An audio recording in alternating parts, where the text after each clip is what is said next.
இன்னைக்கு இந்தியா முழுக்க அதை ஃபாலோ பண்ணிட்டு இருக்காங்க. என் தாய்க்குலங்களுக்கு தெரியும், நீங்க எல்லாம் ரேஷன் கடையில கஷ்டப்படுறீங்க, உங்களுக்கு எல்லாம் வீடு தேடி ரேஷன் பொருளை கொண்டு வந்து சேர்ப்பேன் என்று சொன்ன உங்கள் அன்பு தலைவர் கேப்டன் அவர்கள் மருத்துவத்தையும் கல்வியையும் மக்களுக்கு நாங்கள் இலவசமாக கொடுப்போம் என்று சொன்ன ஒரு உத்தம தலைவர்.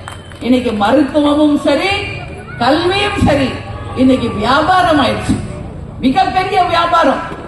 இன்னைக்கு மருத்துவத்துல நம்ம பார்த்தோம்னா செத்த உடவுல வச்சு ஒரு வாரம் ட்ரீட்மெண்ட் பண்றாங்க. அதுதான் ரமணா படத்திலே நம்ம தலைவர் சொல்லிட்டு போயிட்டார்.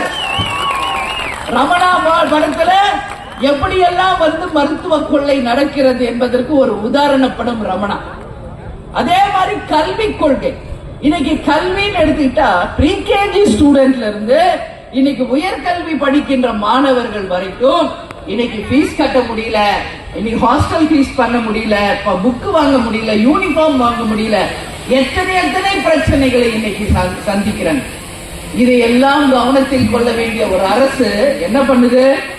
வெறும் வாக்கு வங்கியை மட்டுமே நம்பி அரசியல் செய்கின்ற கட்சிகள் தான் இன்னைக்கு வரைக்கும் தமிழ்நாட்டில் ஆட்சி செய்திருக்காங்க. இதுல எந்த மாற்று கருத்தும் இல்லை.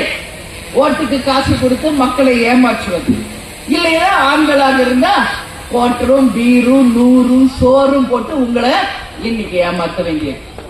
அதே மாதிரி இன்னைக்கு நம்ம பார்த்தோம்னா பெண்களுக்கு 1000 ரூபாய் மாசத்துக்கு கொடுக்கிறோம் என்று சொல்லி மக்கள் வரி பணத்திலேயே 1000 ரூபாய் கொடுத்து இன்னைக்கு ஒட்டுமொத்த தமிழ்நாட்டை கடனாடி ஆக்கினதுதான் இந்த ஆட்சியின் பெருமை.